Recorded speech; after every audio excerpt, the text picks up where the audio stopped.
বন্ধু আমার আসবে রে বলে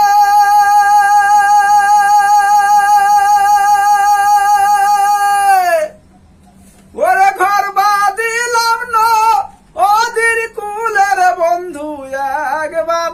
আইসা দেখা করলে না আহারে বন্ধু একবার